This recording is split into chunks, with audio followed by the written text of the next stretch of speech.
Perlu digarisbawahi, tawassul bukanlah memohon kepada selain Allah. Tawassul itu hanya meminta kepada Allah. Terus kenapa perlu menyebut nama guru-guru? Karena Imam Abul Hasan Asy-Syadzili sebagaimana dikutip oleh Imam Al-Buni, Al-Ismul A'zam, nama Allah yang agung itu banyak. Salah satunya ada gudangnya. Siapakah gudangnya? Gudangnya adalah waliyun min awliyaillah, wali-wali Allah Subhanahu wa taala. Wali-wali Allah itu hati-hati, kalamnya itu dia berkalam itu dengan kolbunya. Jika dia berdoa, doanya terdengar sampai ke langit sana. Ya. Kenapa? Karena dia berdoa, nafasnya selalu ingat kepada Allah Subhanahu wa taala. Ya. Yang paling dekat kepada Allah kan ruh kita, dan ruh itu terhubung erat dengan nafas. Terhubung erat dengan nafas ini. Maka ada namanya zikir anfas, zikir nafas. Ya. Saya baru saja mendapatkan ijazah Thariqah Aidurusiyah ya, dari salah satu guru kita, dan di situ ada zikir anfasnya. Ada zikir anfasnya, zikir nafas. Ya. Sebagaimana di Thariqat Samaniyah ada Naqsyabandiyah, ada Syadziliyah, dan thariqah-thariqah lain ada ya. Jadi kita bertawassul bukan meminta kepada selain Allah, hanya meminta kepada Allah ya. Oh, tawassul cuma boleh kepada orang yang hidup dan hadir, Ustaz, kan gitu kata orang. Apa jawabannya? Di hadis Imam Tirmizi tidak disebutkan hidup dan hadir. Nabi cuma mengajarkan, Allahumma inni atawajjahu bika, inni atawajjahu ilaika binabiyyika nabiyir rahmah ya Muhammad, inni atawajjahu bika ila rabbi fashfa' fiyya, atau fashfa' faqdi hajatinya. Ya Allah, aku memohon kepada Engkau dengan kemuliaan nabimu, Nabi rahmah. Wahai Nabi Muhammad sallallahu alaihi wasallam, aku bertawassul kepadamu, berwasilah, bermediasi denganmu dalam memohon kepada Allah. Mohonnya ke siapa? Ke Allah. Tapi nyebut nama Nabi Muhammad karena Nabi Muhammad di dalam dirinya ada gudang nur asma-asma Allah Subhanahu wa taala, dan itu diwariskan kepada ulama. Ulama ini menyimpan di dalam rohaninya cahaya-cahaya nama Allah Subhanahu wa taala. Saya boleh sampaikan, qalbul awliya, qulubul awliya khazainu asma'illahi ta'ala. Kalbunya para wali-wali Allah adalah perbendaharaan nama-nama Allah Subhanahu wa taala. Kalau dulu Imam Ghazali dalam kitab Ihya beliau mengatakan dadanya para ulama adalah kuburnya ma'rifat dan asrar. Kubur itu diziarahi enggak? Diziarahi enggak? Imam Ghazali ini ngomong. Antum kalau nggak percaya yang pertama, yang Ghazali aja deh yang dipercaya. Kalau aneh kan ngomong, kolbunya para aulia adalah kumpulan gudang nama-nama Allah Subhanahu wa ta'ala. Sedangkan Imam Ghazali lebih dahsyat lagi, beliau berkata, apa kalamnya? Sudurul ulama kuburul ma'arif, kuburul ma'rifah wal asrar. Dada para ulama adalah kuburan daripada ilmu ma'rifat dan rahasia. Itu sebabnya ulama dikunjungi ya, itu sebabnya ulama dikunjungi ya. Saya pun senang ziarah ke ulama. Kalau ke saya nggak usah dulu lah, ngaji-ngaji aja, nggak usah soan-soan dulu lah, belum pantas ya, belum pantas aneh disoan-soanin ya. Mau berkunjung belum pantas, masih ada guru-guru sepuh, kiai-kiai senior. Kepada beliau lebih aula, lebih utama kita berkunjung ya. Kalau perlu saya temenin berkunjung ke mereka, kebetulan lagi pas waktunya ya. Insya Allah ya, mau ziarah nanti ya, ziarah bareng-bareng kita mau. Insya Allah. Nah, kenceng. Semoga COVID-nya nggak bekerja banyak ya. Ini karena mau libur sengaja ya, jangan terlalu euforia. Siapa tahu nanti ada virus baru. Nah, Itu maksud dari pemimpin kita, ya. Ini udah nggak pada pakai ini nih. Ya, ini rahasia kita aja ya.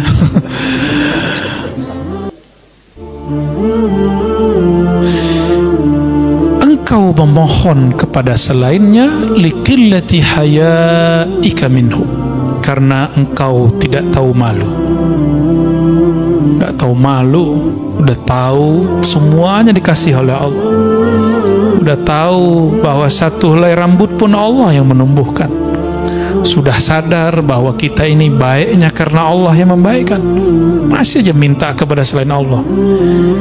Biasanya meminta kepada selain Allah ini terjadi pada orang kepepet. Ya, jadi ilmu kepepet ini ada baik ada buruknya.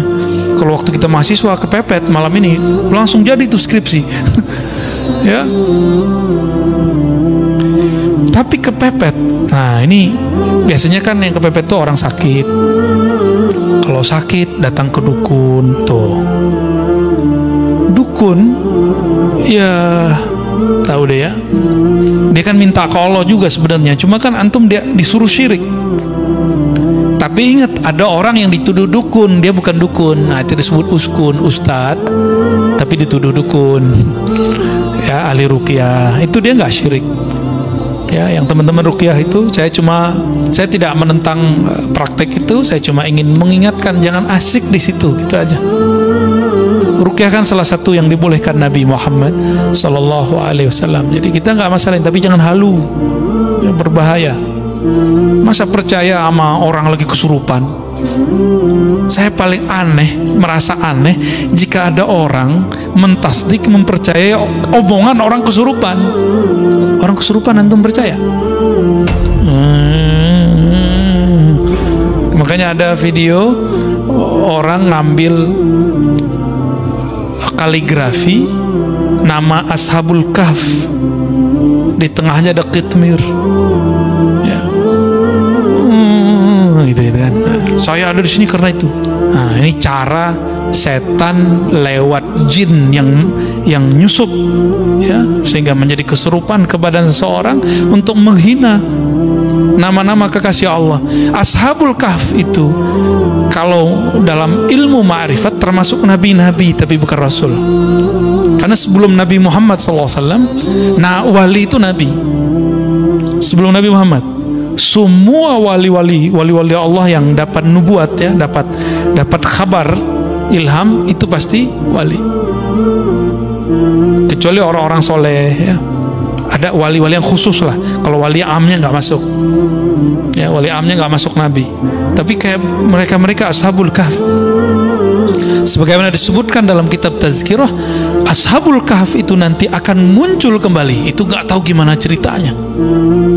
Akan muncul kembali nanti di saat Nabi Isa berjuang melawan Ya'juj dan Ma'juj. Nanti keluar lagi, Pak. Berarti dia lagi tidur lagi sekarang. Wallahu a'lam. Ya, hanya Allah yang tahu nasib mereka hari ini. Saya pernah ke tempat yang disebut Gua Kahfi yang ada di Yordan. Besar kemungkinan memang di sana. Ya, kita ditutup oleh Allah, kita nggak bisa ngelihat di belakang rahasianya apa, kita nggak tahu, ya. Tapi kalau berdasarkan riwayat yang ada, mereka muncul lagi. Taib.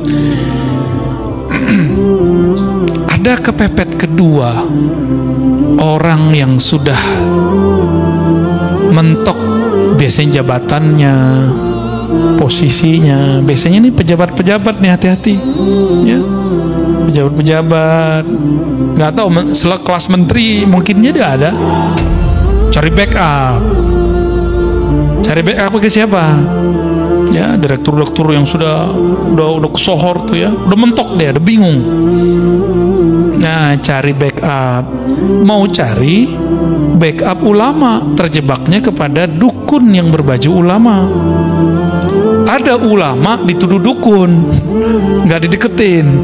Ada dukun berbaju ulama dideketin. Oh, ini banyak terjadi, ya, udah banyak. Saya agak sedih melihat fenomena ini, ya. Kalau mereka menghebat, mereka aja jadi direktur, ya. Mereka aja jadi orang hebat. Kenapa mereka kemudian kita mintai? Jangan marah, ya. Yang praktek jangan marah. Ya, kita harus edukasi masyarakat lah. Ya. Wirid-wiridnya sudah ada semua kok Pak di Instagram, di YouTube. Wirid supaya narik rezeki, ada semua. Wirid untuk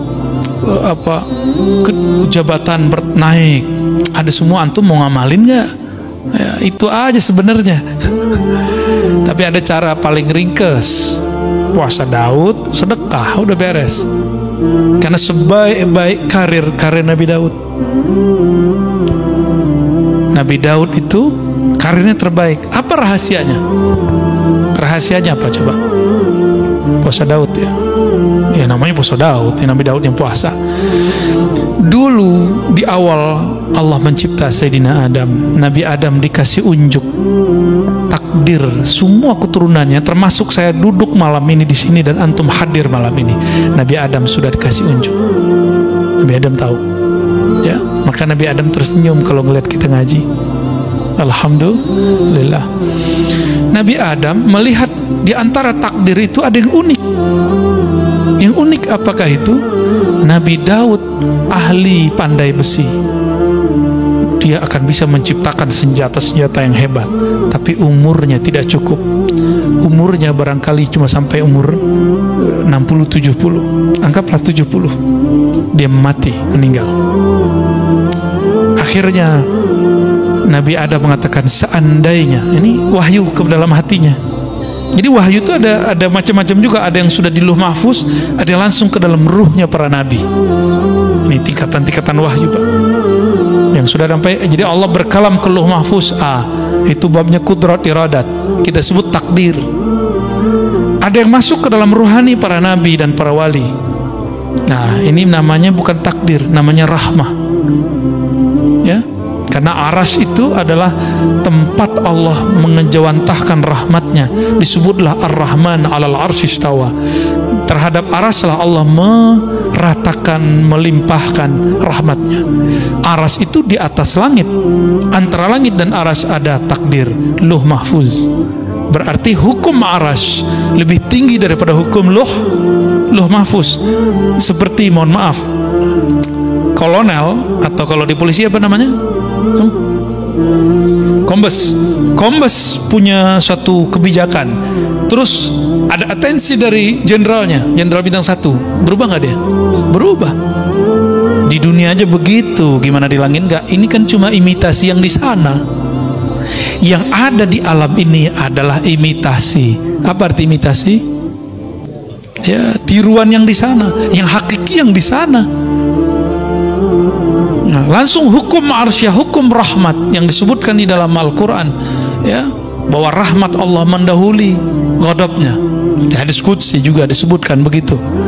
Rahmat Allah mendahului murkanya.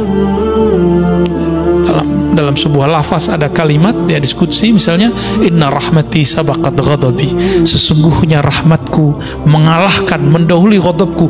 Ghadab itu hukum Lauh Mahfuz, murka, sedangkan rahmat hukum arsyiyah. Berarti ada ilmunya kan? Ini bukan buatan Ar-Razi, bukan akidah baru. Ada dalilnya semua. Kita nggak mungkin keluar kalam sesuatu tanpa ada dalil, ya, nggak mungkin ya. Saya membawa bid'ah kalau mengatakan itu. Sayyidina Adam alaihissalam kemudian mengatakan, ya Rabb, ini kan bisa diilhami, berikanlah 30 tahun umurku, anugerahi untuk anakku. Nah gitu sayangnya sang ayah Abul Bashar, bapaknya manusia, kepada keturunannya. Benar gak sayang sama anak? Kita ngeliat anak kita sakit, apa kita ngomong, ya Allah, kalau kau mau ambil saya aja, kira-kira begitu ya.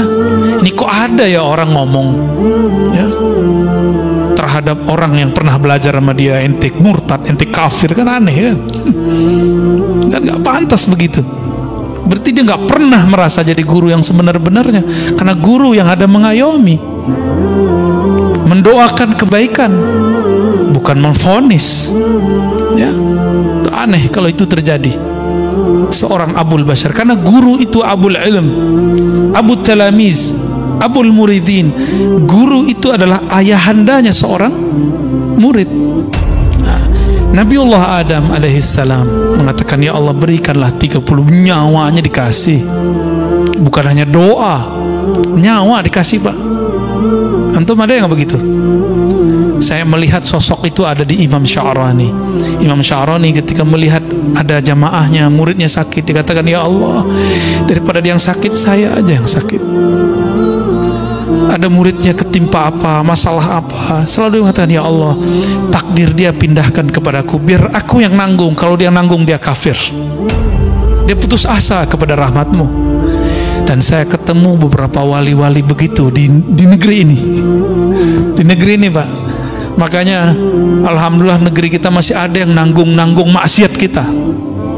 Masih ada yang nanggung bala bencana yang disebabkan oleh salahnya kita. Masih ada. Antum bersyukurlah. Ya, jangan suzon lagi kepada orang-orang. Ya, tidak ada orang dimasyhurkan sebagai wali kecuali Allah mengizinkan dia memang seorang wali. Ya, walaupun nanti ada yang menentangnya.